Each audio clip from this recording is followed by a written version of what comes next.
بسم الله الرحمن الرحيم، وحلقة جديدة من برنامج الكورة مع أشري. الواحد فعلا بقاله فترة ما كانش له نفس يتكلم في أي حاجة، لأن شايف إن الوضع في نادي الزمالك غلط من بداية عدم لعبك لمباراة النادي الأهلي مباراة العودة في الدوري، ثم إنك تلعب كأس مصر باللعيبة الشباب وبعض اللعيبة الاحتياطي، وإن أنت أصلا كنت واخد قرار إنك متلعبش كأس مصر، وبعدين في الآخر قررت إنك تلعبه واتفقت مع جوميز إن يلعبوا باللعيبة الكبيرة. جوميز رفض وقال لك انا هاخد اجازه وهدي اللعيبه الكبيره اجازه، ومشى كلامه عليك كمجلس اداره، وراجل خد اجازه غصب عنك ورايح اللعيبه غصب عنك، وانت ما لعبتش ماتش النادي الاهلي واديت فرصه النادي الاهلي يقدر يركب الدوري من بدري بعد ما راح لعبته، لان الاهلي كان جاي مضغوط، وانت بقيت مركز ثالث. خرجت من كاس مصر النهارده من ضمن طلائع الجيش اللي لسه رزعك الاسبوع اللي فات 3-1 بنفس اللعيبه بالظبط بنفس السكواد، بل بالعكس هم كانوا مريحين لعيبه ولعيبه اصلا مريحه دلوقتي. اللهم ما فيش غير شيكابالا هو اللي كان في الملعب، وطبيعي لازم يخرج، فما اديتش شيكابالا راح عليه بالمره. الراجل النهارده عمل كام كوره لمهاجم اسمه ناصر منسي ما يلعبش في فريق درجه ثالثه، والظاهره سامسون لما نزل ما عملش حاجه، ورؤى فكر نفسه مودريتش. انا بحاول امسك نفسي عشان ما اقولش حاجات تانية. وزاد كمان ابو عرب 30 مليون، واللي ما لعبش اصلا معاك في الكونفدراليه، وانبي خدت 5 مليون، ولو كنت كسبت كاس مصر كنت هتدي الانبي باين 2 او 3 مليون حاجه زي كده، لا اصلا مكافاه كاس مصر كلها مليون جنيه اساسا. ولو كسبت السوبر الافريقي اللي هو كمان 30 يوم او 27 يوم 37 يوم بالظبط، لو كسبت مش عارف هتديهم كام مليون برضه، وكل ده اعاره، زائد ان انبي له الحق انه يقدر يبيع زياد كمال في اي وقت، وانت مالكش قيمه. فانا دعمت مجلس الاداره ده كتير، وقلت هم شايلين شيله مش شيلتهم، ولحد من فتره قريبه كنت عمال اسقف لهم واقول يلا وربنا معاكم وهندعمكم، لان هي دي اداره نادي الزمالك، وبتكلم في مصلحه نادي الزمالك مش مصلحتي انا، ولا بكسب من اللي انا بعمله، ولا انا بروح النادي بيدوني فلوس، ولا انا مش عارف بعمل ايه. انا واحد زي الجمهور عايز الزمالك يبقى احسن حاجه، ولا مستفيد من ده ولا مستفيد من ده، بس انا كنت شايف خير في الناس دي، ولحد فتره قريبه شايف فيهم خير، بس اللي بيحصل ده لا، مفيش خير. ان هما يعني انت لحد النهارده كان اخرك يوم 31/8 القيد الافريقي بتاع السوبر الافريقي والكونفدراليه. طيب الاتحاد الافريقي مديلك مده يوم 12/9 قبل الماتش ب 20 يوم او 15 يوم على ما اعتقد، ما علينا من الارقام. طيب انت لحد النهارده مفيش صفقات، لحد النهارده مفيش لعيبه. طيب انا لما نزلت قلت زيزو جدد 3 سنين، في الجلسه الاولانيه اللي حصلت في نادي الزمالك جالي تليفون ان زيزو خلص كل حاجه مع الاداره ان هو هيجدد 3 سنين في القعده بتاعت بكره هيمضي العقد، فبناء عليه كتبت ان زيزو يجدد 3 سنين. بناء عليه جالي كلام ان بن شرقي وصل له العقود على الموبايل، واتفقوا على كل حاجه، وهيجي في خلال يومين هيجي يمضي العقود وهيتصور بالتيشيرت وماما حلوه.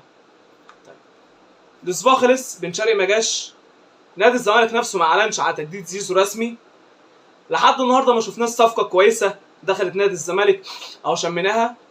انا قلت جونسان، وقلت بن شرقي، وقلت صديق اللي هو بتاع البنك الاهلي، لحد دلوقتي مجلس الاداره نفسه ما اعلنش عن واحد. تعال الناحيه الثانيه، المنافس اللي انت هتلعبه في السوبر الافريقي النادي الاهلي، خلص يحيى عطله اللي كان فيه وسيط اصلا بيتواصل مع الوكيل بتاعه، وكان بيبوس رجلين نادي الزمالك ان يحيى عطله يجي نادي الزمالك بمبلغ اقل من النادي الاهلي خده، اقسم بالله، والزمالك ودنه من طين ودنه من عجين، فاللاعب اصبح في النادي الاهلي. اشرف داري اللي احنا قلنا الزمالك بيخلص معاه، الاهلي هيعلن عنه كمان كام يوم. بالرمضان اللي بقالنا 3 سنين بيقولوا عايزين نجيبه، الاهلي برضه مستني فلوس عبد المنعم تيجي ويخلص بالرمضان. هو في ايه؟ هو في ايه؟ هو احنا مش مجلس الزمالك اولا ولا مش عارف ايه، انا اسمي نادي الزمالك. انا عايز ابقى قدام، عايز اخد بطولات. طيب انت دلوقتي بقيت مركز ثالث، وصلت كونفدراليه عشان تاخد الكونفدراليه الموسم اللي فات، فهو ده اللي كان مديك راحه شويه. تالت نقطه، انت لو كنت كسبت كاس مصر كنت هتلعب السوبر المصري رسمي. لا دلوقتي انت مستني ترشيح من رابطه الانديه واتحاد الكوره ومجلس ابو ظبي انك تروح كاس السوبر. فاهم؟ انت نادي الزمالك، نادي الزمالك بقالك 3 سنين ما بتلعبش كاس السوبر. الناحيه الثانيه الاهلي خد الدوري، واخد افريقيا، واخد بطولات، معاه فلوس يعمل. قال اتحاد الكوره كلمتين: انا مش هلعب كاس مصر حتى لو بالناشئين، انا منسحب. اللائحه هتطبق عليه لان ده قانون. الاهلي مش هيلعب كاس مصر الموسم الجاي عادي، مش في دماغه، مش حوار بقى هو معاه قد ايه ولا مش معاه قد ايه. الراجل بيبص لمصلحه فرقته ومصلحه لعيبته. طيب انت جوميز قال لك انا مش عايز العب الكاس، طب ما احترم راي المدرب زي ما النادي الاهلي احترم راي كولر وما لعبش كاس مصر. لا انت ما احترمتش راي مدربك، ايا كان مين فيهم مشى كلامه على التاني، انت ما احترمتش راي مدربك. ثانيا انت لعبت كاس مصر وخرجت من دور 16. طب ما كان يبقى شكلك حلو وتسقط بطوله كاس مصر كرعاه انك ما تلعبش كاس مصر، ويبقى الزمالك والاهلي انسحبوا، كان ممكن البطوله تتلغي وقتها. او ايا كان بقى، كان اتحاد الكوره يحسب اي حاجه، يا سيدي ما تلعبش كاس مصر الموسم الجاي. طب ما انت انسحبت من كاس الرابطه بناء يعني، طب ما انت بقى يعني ليه؟ انتوا فاهمين انا عايز اقول ايه؟ عشان انا تعبت بجد. انا ما عنديش لعيبه. زياد كمال اقسم بالله اللي جابه المفروض يتعدم في ميدان عام.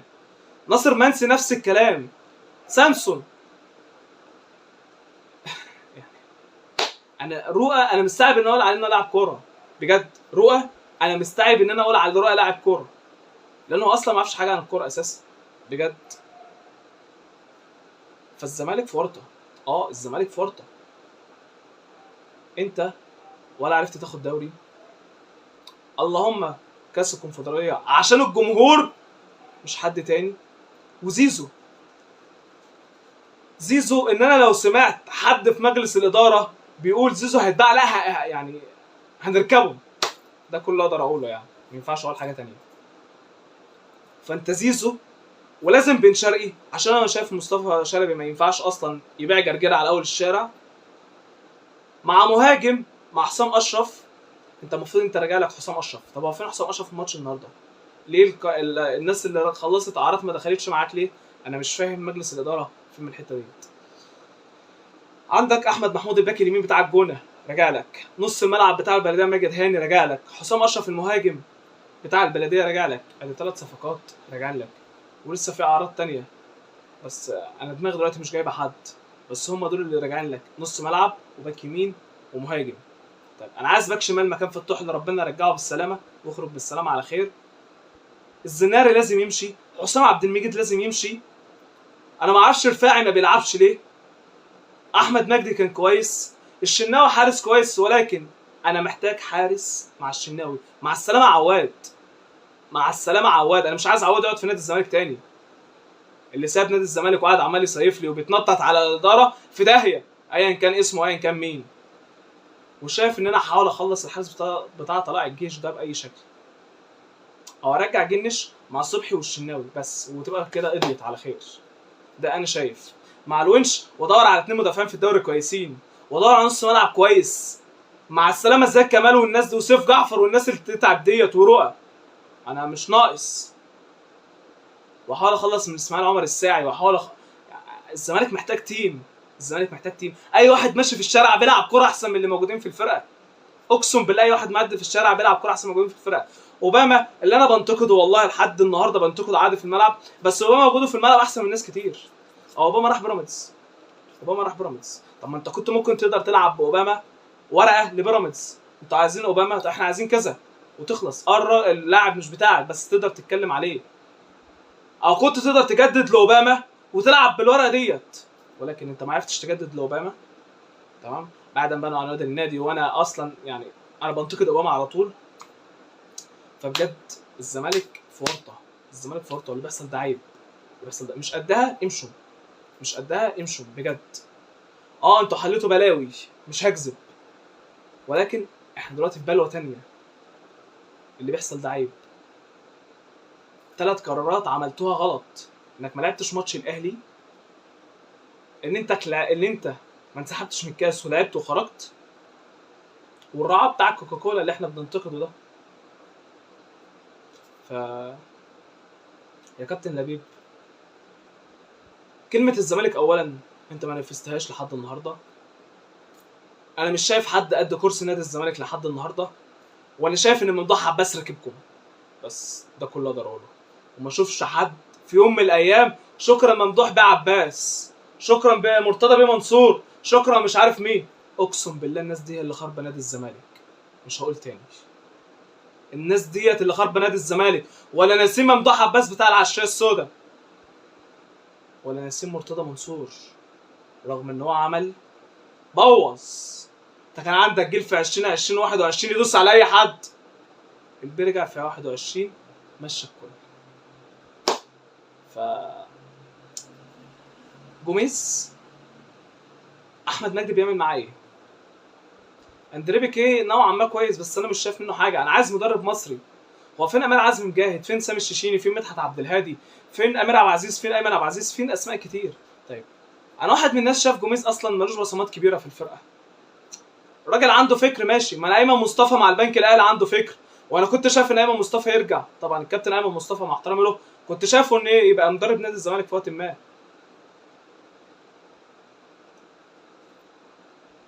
ما تخلص ميكالي بتاع المنتخب الاولمبي لو جوميز بيتنطط عليك.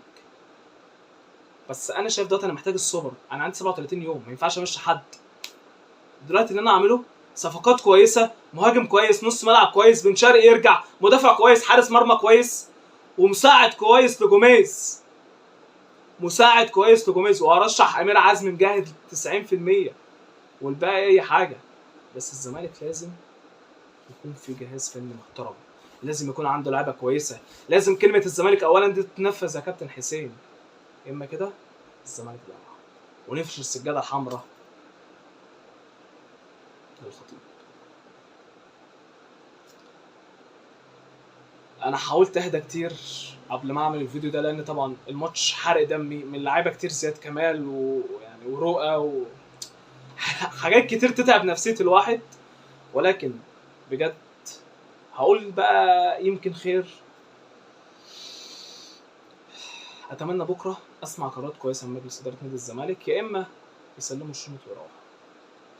بس عندي 37 يوم وعندي ماتش مهم. عندي 37 يوم، ماتش مهم، ده كله اقدر اقوله. بطوله، لقب قاري، فلوس.